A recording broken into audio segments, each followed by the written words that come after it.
પંચમહાલના ઘોઘંબાના પૂર્વ વિસ્તારોમાં વિરામ બાદ મેઘરાજાનું ગાજવીજ સાથે ધમાકેદાર આગમન થયું છે। ગાજવીજ અને પવન સાથે મેઘરાજાએ ધડબડાટી બોલાવતા ખેતરો પણ પાણી થયા છે। ભારે તીવ્રતા સાથે કાંટુ, ગજાપુરા, કાપડી સહિતના જિલ્લાના સરહદી વિસ્તારમાં મેઘરાજાનું આગમન થયું છે। તો ઘોઘંબાના પૂર્વ વિસ્તારોમાં પણ વરસાદ વરસી રહ્યો છે। ધરતીપુત્રોમાં ખુશી છે। કાંટુ, ગજાપુર, કાપડી સહિતના ગામોમાં સતત વરસાદ વરસી રહ્યો છે। ખેતરો પાણી થઈ ગયા હોય તે પ્રકારનું અનરાધાર વરસાદ છે તે પંચમહાલમાં જોવા મળી રહ્યું છે। જે બાદ ઘોઘંબાના પૂર્વ વિસ્તારો પણ પાણી થયા છે। રાજેશ જોડાયા છે ફોન લાઈન પર વધુ માહિતી આપવા માટે। રાજેશ, શું વધુ અપડેટ છે? ખૂબ જ સારો એવો વરસાદ, ખેતરો પાણી થયા।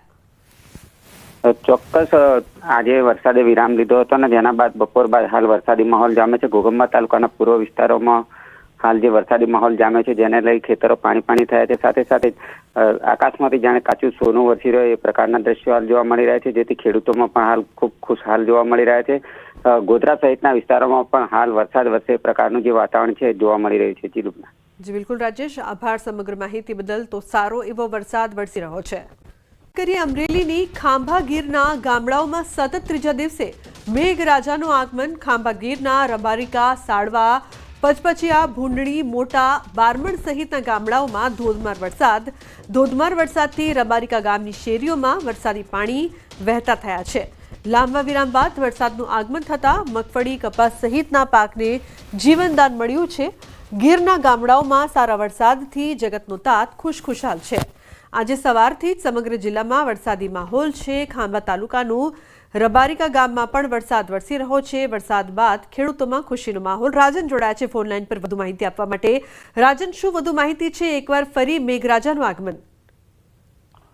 બિલકુલ લુબના, આમ જોવા જઈએ તો લગભગ 1.5 મહિના સુધી રાહ જોવડાવ્યા બાદ અંતે મેઘરાજા અમરેલી જિલ્લા પર ઓળગોળ થયા છે। સતત છેલ્લા 3 દિવસથી વરસાદ વરસી રહ્યો છે। ખાસ કરીને ગીર જંગલ આસપાસના જે તાલુકાઓ છે જેમાં સાવરકુંડલા, ખાંભા અને ધારી વિસ્તારમાં સૌથી વધુ વરસાદ છે। આજે બપોર બાદ પણ વરસાદની શરૂઆત થઈ ચૂકી છે। ખાંભા તાલુકાના અને ગીર કાંઠાના જે ગામો છે જેમાં ખાસ કરીને રબારિકા, ભૂંડણી, મોટા, બારમણ સહિતના ગામો છે ત્યાં ખૂબ સારો એવો વરસાદ પડી રહ્યો છે। લગભગ છેલ્લા 1.5 કલાકથી વરસાદ છે। આ સિવાય રાજુલા અને જાફરાબાદના કેટલાક ગામોમાં પણ વરસાદ છે। અને લુબના, હું આપને જણાવું કે સમગ્ર જિલ્લામાં વરસાદી માહોલ છવાયેલો છે અને જે રીતે હવામાન નિષ્ણાંતો અને હવામાન વિભાગની આગાહી છે તે મુજબનું વાતાવરણ અમરેલી જિલ્લામાં છે અને હજુ પણ વધુ વરસાદ વરસે તેવી શક્યતાઓ રહેલી છે।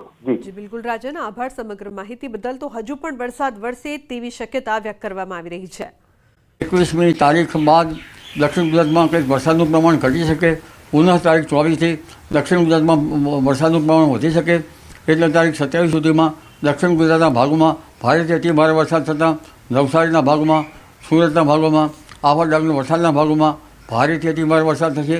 તાપી નદીનું જળસ્તર વધવાની શક્યતા રહેશે। દક્ષિણ ગુજરાતની નદીઓમાં પૂર આવવાની શક્યતા રહેશે।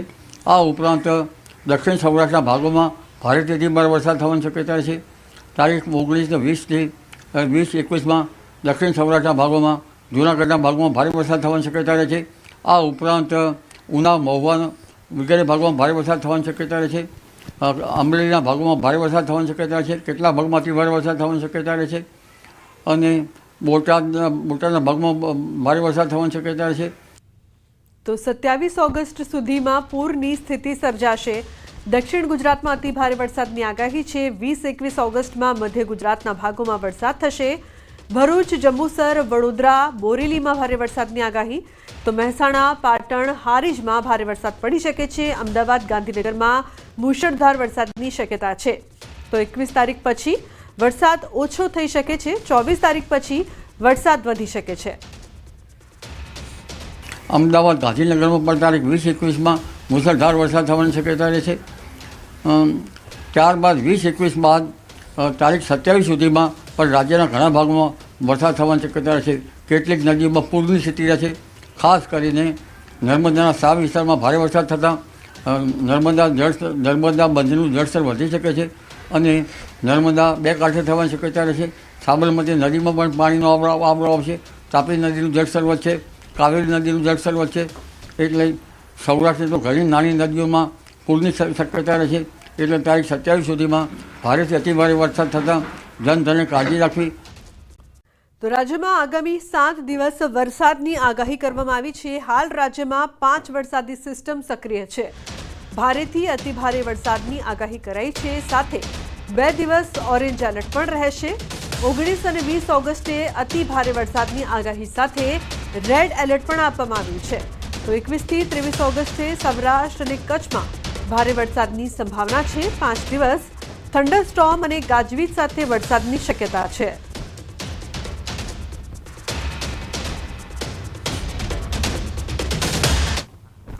तो इनके प्रभाव से अगले जो 7 दिन आने वाले हैं गुजरात रीजन सौराष्ट्र कच्छ में वाइड स्प्रेड रेनफॉल एक्टिविटी की संभावना है, जिसमें कि वेरी हैवी हमने रखा है ऑरेंज अलर्ट के साथ डे 1 डे 2 दोनों में गुजरात रीजन सौराष्ट्र कच्छ, और डे 3 डे 4 में एक्सट्रीमली हैवी रेनफॉल रखा है रेड अलर्ट के साथ दोनों रीजन्स में गुजरात रीजन सौराष्ट्र कच्छ में. उसको डे 5 में जो है गुजरात रीजन में हैवी एक्सपेक्टेड है 5, 6, 7, और सौराष्ट्र कच्छ में डे 5 में ऑरेंज अलर्ट के साथ वेरी हैवी और 6, 7 में हैवी रेनफॉल एक्सपेक्टेड है. इसके अलावा जो थंडरस्टॉर्म एक्टिविटी रखी है हमने 5 दिन के लिए, जिसमें कि लाइट थंडरस्टॉर्म एक्सपेक्टेड है, जिसमें 30 से 40 किलोमीटर की विंड रहने की संभावना है और लाइटनिंग रहेगी.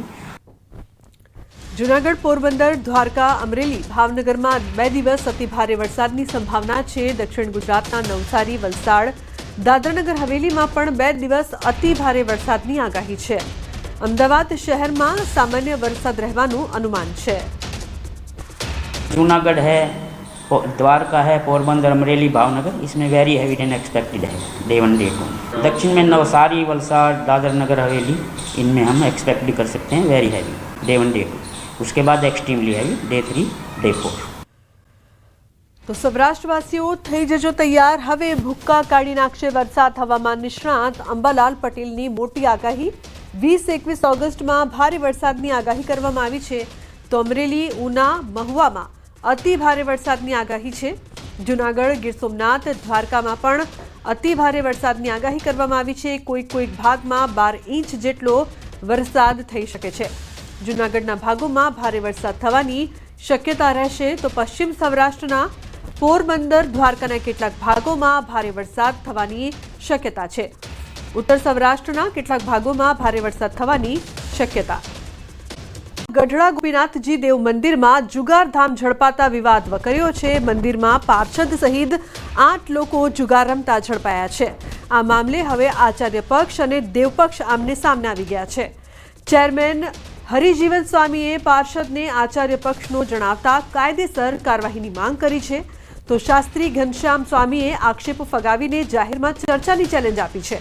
પોલીસે જુગારના પટમાંથી 1,10,850 રૂપિયાની રોકડ રકમ તથા ₹60,000ના 8 મોબાઈલ સહિત 1,70,850 રૂપિયાનો મુદ્દામાલ કબજે લીધો છે.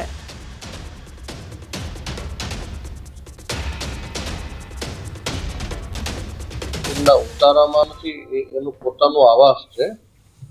જે એમની સાથે એમના ગુરુ હતા એ ઓફ થઈ ગયા અને મોટી ઉંમરના હતા ને એની સાથે રહેતા હતા. એ અમારા મંદિરના સંસ્કાર નથી, મંદિરના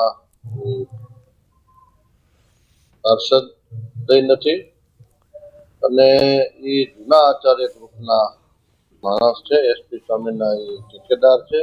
જવાબદાર માણસો અને ગુનેગારો એને પૂરતી સજા થવી જોઈએ. હરિજીવન સ્વામીને છટકવા માટે એ ગમે ત્યારે આચાર્ય પક્ષને આગળ કરી દેતા હોય છે. ત્યાર સુધીની સંપ્રદાયમાં અમારા ઉપર જેટલા બી આક્ષેપો કર્યા છે, તમામ આક્ષેપો માટે આપણે જાહેરમાં ડિબેટ કરવા માટે તૈયાર છીએ.